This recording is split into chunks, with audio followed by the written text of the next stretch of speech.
میں جلدی عرض کر رہا ہوں، سوال کر رہے ہیں امام ابو حنیفہ کون تھے اور امام کیسے بنے، تفصیل بتائیے۔ تفصیل تو یقیناً نہیں بتائی جا سکتی۔ امام ابو حنیفہ مولا امام جعفر صادق علیہ السلام کے شاگرد ہیں۔ 2 سال امام صادق کی خدمت میں رہے، بہت کچھ ان سے سیکھا۔ 70 سال کی عمر میں کسی نے پوچھا آپ کی عمر کیا ہے، فرمانے لگے 2 سال کا ہوں۔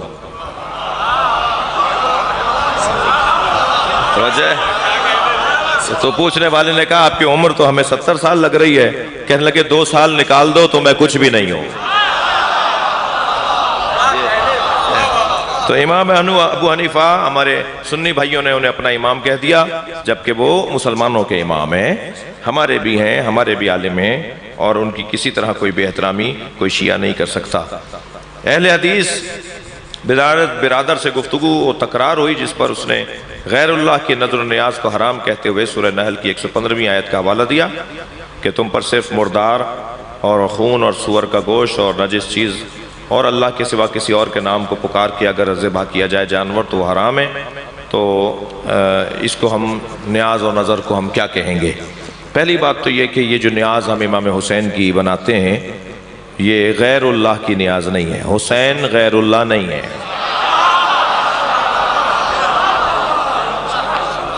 غیر اللہ نہیں ہے یعنی اللہ بھی نہیں ہے۔ یہ کس نے کہا کہ حسین غیر اللہ نہیں ہے یعنی میں نے اللہ بولا ہے؟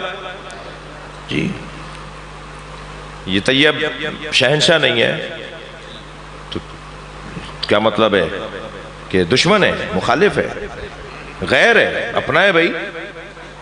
غیر اللہ یعنی اللہ کا مخالف، اللہ کا دشمن۔ غیر اللہ نمرود ہے، فرعون ہے، حامان ہے، شداد ہے، یزید ہے، معاویہ ہے۔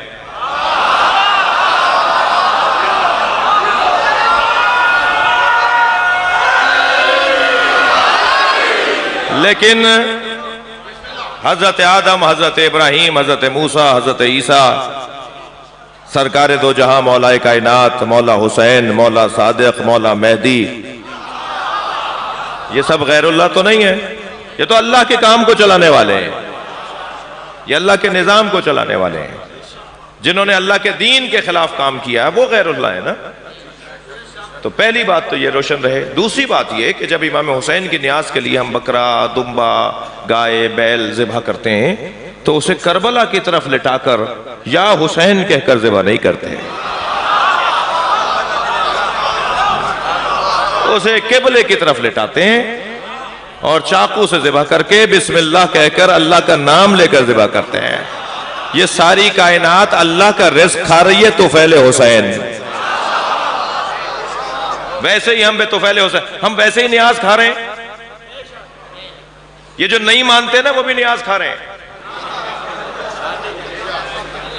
جو نیاز کو نہیں مانتے خفا تو نہیں ہو رہے آپ؟ جو نیاز نظر نہیں مانتے وہ بھی نیاز کھا رہے ہیں۔ یہ جو تنخواہیں مل رہی ہیں یہ نیاز ہے، یہ جو فصلیں اترتی ہیں یہ نیاز کھا رہے ہیں آپ۔ اللہ نے رزق ان کے لیے رکھا ہے، ان کے طفیل ہمیں ملتا ہے۔ یہ واسطہ فیض ہیں، یہ ذریعہ فیض ہیں۔ تھک گئے مولانا؟ میرا آپ سے سوال ہے کہ نبی مکرم کے دور میں 5 اذانیں ہوتی تھی تو اب کیوں نہیں ہوتی؟ آیا مولا علی کے دور میں بھی 3 ہی اذانیں ہوتی تھی اور جو ظہرین اور مغربین ملا کے پڑھتے ہیں اس کے بارے میں جواب دیں۔ پہلی بات تو یہ کہ اذان اعلان ہے اور اس کا مقصد یہ ہوتا ہے کہ نمازیوں کو جمع کیا جائے۔ اذان واجبی نہیں ہے، اذان مستحب ہے، سنت ہے۔ اذان اگر لاؤڈ اسپیکر سے نہ بھی ہو تب بھی ہر نمازی کو اذان اور اقامت کہنا ثواب ہے۔ اذان ایک اعلان ہے، ہم نے اعلان کیا، لوگ جمع ہو گئے، تو کیونکہ ملا کر ظہر پڑھی جا رہی ہے اور عصر کے ساتھ، اس لیے اعلان پر لوگ جمع ہو چکے ہیں تو دوبارہ اذان نہیں کہی جا رہی۔ لیکن اگر کہہ دی جائے تو ثواب ہے۔ یعنی ہماری مسجدوں میں اگر عصر کی نماز کے لیے دوبارہ جب 10 منٹ بعد 15 منٹ کے بعد جب عصر کی نماز شروع کی جائے اور ایک دفعہ اذان اور کہہ دی جائے تو کوئی غلط نہیں ہے بلکہ ثواب ہے۔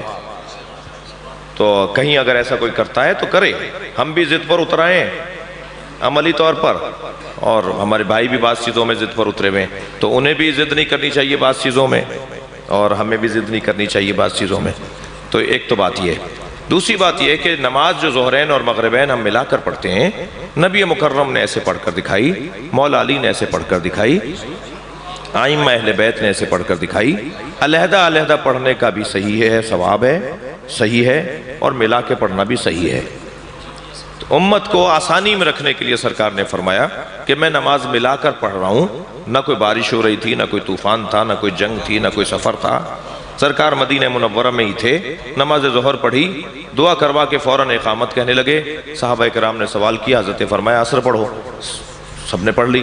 جب عصر پڑھ لی تو حضرت سے پوچھا یا رسول اللہ بھی عصر کا وقت تو نہیں ہوا؟ حضرت نے فرمایا کہ میں نے تمہیں ایسے پڑھ کر دکھائی ہے، جیسے میں پڑھ کر دکھا رہا ہوں ایسے ہی پڑھ لو، اور میں اپنی امت کو آسانی میں رکھنا چاہتا ہوں۔ لہٰذا یہ بات روشن ہے کہ نماز ہم ظہرین اور مغربین پڑھتے ہیں تو وہ نبی کی سنت کے مطابق پڑھتے ہیں۔ سوال ہے کہ نوحے میں اور نوحوں میں بی بی پاک کا نام لیتے ہیں، اور نوحے گلیوں میں اور بازاروں میں پڑھے جاتے ہیں۔ بعض ہمارے بھائی سنی بھائی فرما رہے ہیں کہ ماں بہنوں کے نام تو ہم گلی کوچوں میں نہیں لیتے، تو ہم بیویوں کے نام سڑکوں اور بازاروں میں کیوں لیتے ہیں؟ تو اس کا ایک موٹا سا جواب یہ ہے کہ قرآن مجید میں حضرت مریم کا نام آیا ہے، قرآن مجید میں اور بیویوں کے نام آئے ہیں، تو یہ لاؤڈ اسپیکروں پہ جو ہم پڑھتے ہیں قرآن کی تلاوت، یہ جو آپ سب کے سامنے بی بی مریم کا نام لیتے ہیں، تو بات قاعدے قانون کی تو ایک ہی دفعہ بنتی ہے۔ قاعدے قانون کے مطابق بی بی کا نام مائک پہ لینا، کسی بھی مقدس معصومہ کا نام مائک پہ لینا، اونچی آواز میں لینا، کوئی اور سن رہا ہو، وہ قرآن کے مطابق جائز ہے۔ دیکھنا یہ ہے کہ ہم جن بیویوں کے نام وہاں لیتے ہیں وہ توہین کے لیے لیتے ہیں یا ان کی مظلومیت کو عام کرنے کے لیے لیتے ہیں۔ نیت کا پوچھا جائے گا، نیت پوچھی جائے گی، نیت دیکھی جائے گی۔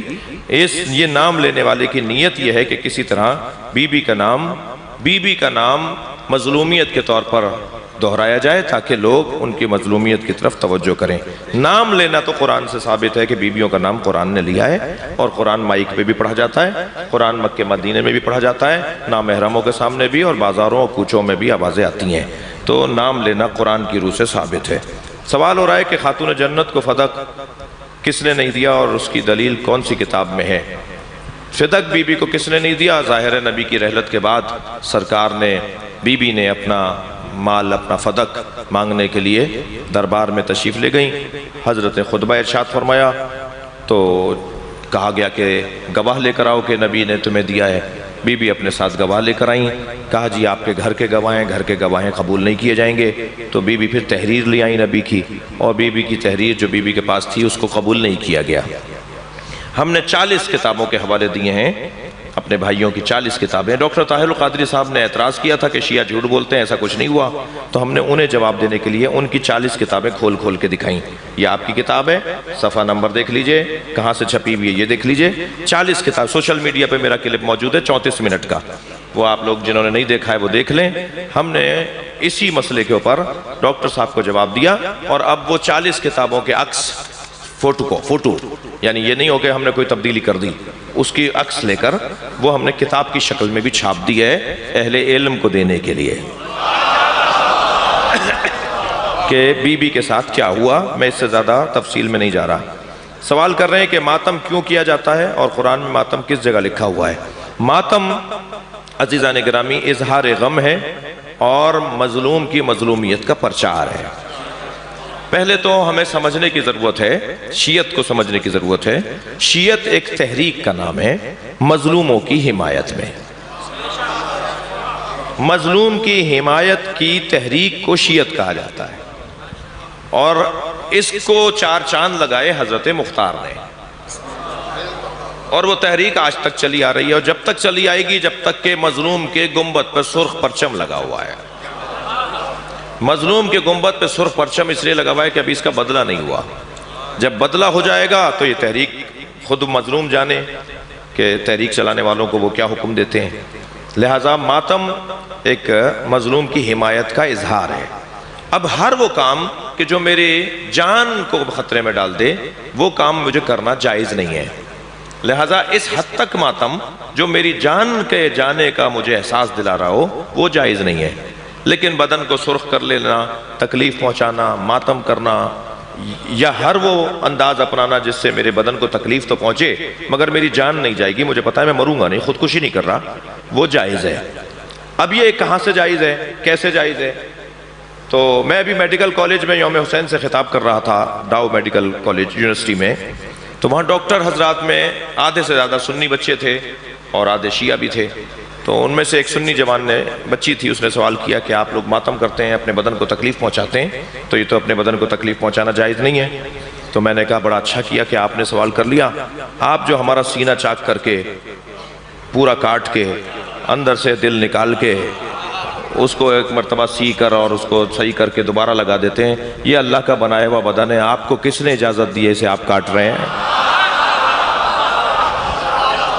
تو جواب آپ کا یہ آئے گا کہ بڑی مصلحت کی خاطر ہم ایسا کر رہے ہیں، ہم جان بچانے کے لیے ایسا کر رہے ہیں، ہم بڑی مصلحت کی خاطر ایسا کر رہے ہیں۔ تو میں نے کہا یہی ہمارا جواب ہے۔ ہم جب اپنے بدن پہ تکلیف پہنچا رہے ہوتے ہیں تو ایک بڑی مصلحت ہمارے ذہن میں ہوتی ہے، اور وہ ہے حسین کی طرف توجہ دلانا۔ اور جب حسین کی طرف ہم توجہ دلا دیتے ہیں تو اس سے بڑی مصلحت اور کیا ہے؟ اور لوگ جب میرے مولا کی طرف توجہ کر لیں گے تو خوبیوں کی طرف توجہ کر لیں گے۔ پھر قرآن مجید سورہ مبارکہ یوسف کی 84 نمبر کی آیت میں حضرت یعقوب کا نوحہ اور ماتم لکھا ہوا ہے، جس میں حضرت یوسف قال یا اسفا علی یوسف وابیضت عیناہ من الحزن فہو قدیم۔ حضرت یوسف اپنے بچے کو یاد کر کے یا اسفا، میرے بھائی ہیں، میں بھی ان کا بڑا احترام کرتا ہوں، مگر میں حفظہ اللہ انہیں دل سے بولوں گا، ہر ایک کو نہیں بولا جاتا، میں انہیں حفظہ اللہ بولوں گا۔ ایک صلوات پڑھے ذرا محمد و آل محمد پر۔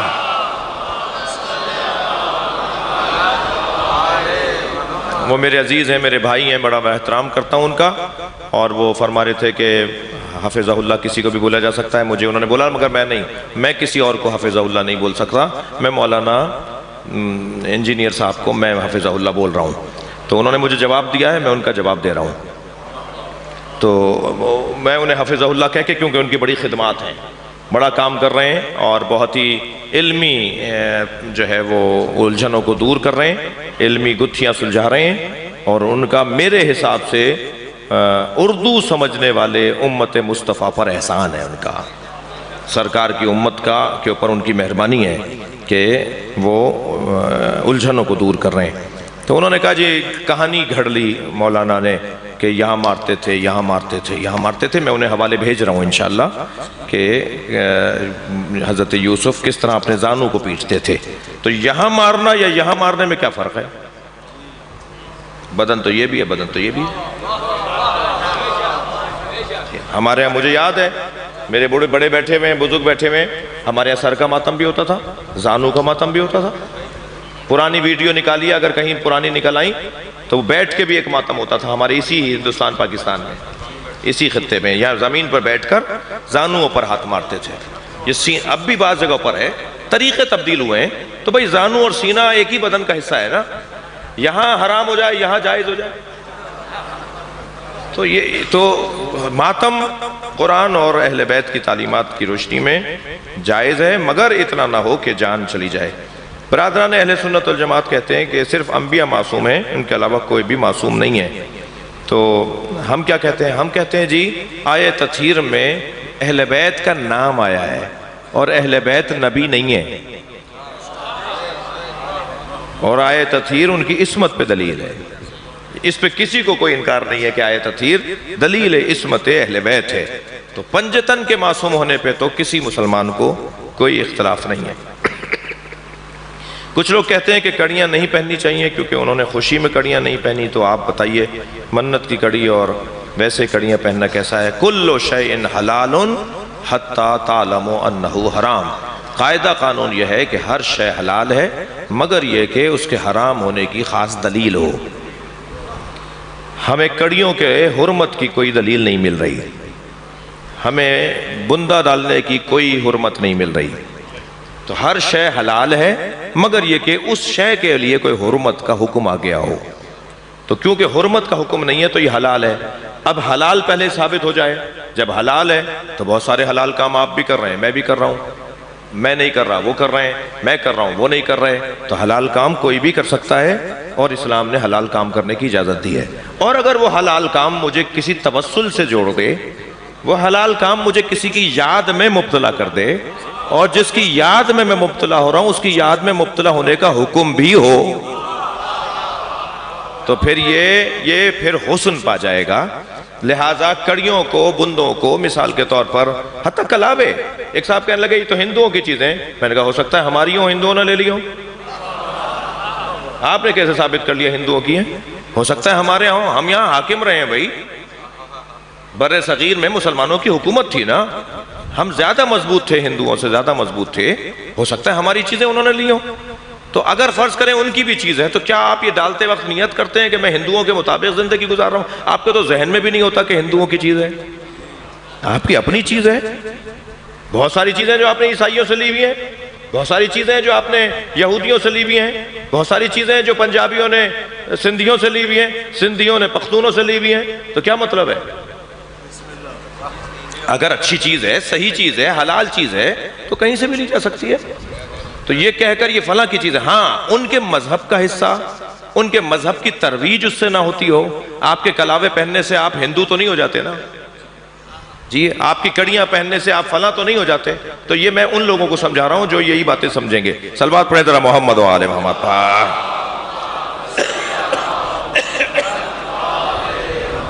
سب مل کر صلوات پڑھ لیجئے۔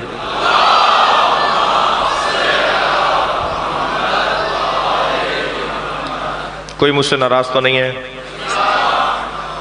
کوئی نیت نہیں ہے کسی کو دل آزاری کرنے کی، کسی کو تکلیف دینے کی کوئی نیت نہیں ہے۔ نیت صرف یہ ہے کہ کسی طرح الجھنیں ختم ہوں اور تردد سے نکل کر یقین کا سفر کریں، اور مسلمان آپس میں سنی شیعہ ایک دوسرے کو سنیں۔ یعنی مجھے بہت ساری باتیں اپنے شیعوں کو سمجھانے کی ہیں جو ہمارے یہاں اچھی نہیں ہو رہی ہیں، بہت ساری باتیں سنیوں کو سمجھانے کی ہیں جو ان کے یہاں اچھی نہیں ہو رہی، مگر ہم ایک دوسرے کو قریب لائیں، سمجھائیں، سنیں ایک دوسرے کو، تو مسئلے ہمارے حل ہو جائیں گے۔ جو آئیڈیل گھرانہ ہے وہ صرف نبی کا گھرانہ ہے، باقی ہم سب موعظے کے محتاج ہیں، ہم سب نصیحتوں کے محتاج ہیں، اور اس آئیڈیل گھرانے کو خراج تحسین پہچانا، خراج تحسین پیش کرنا، ایک اس کا انداز امام حسین کی مجلس اور عزاداری ہے۔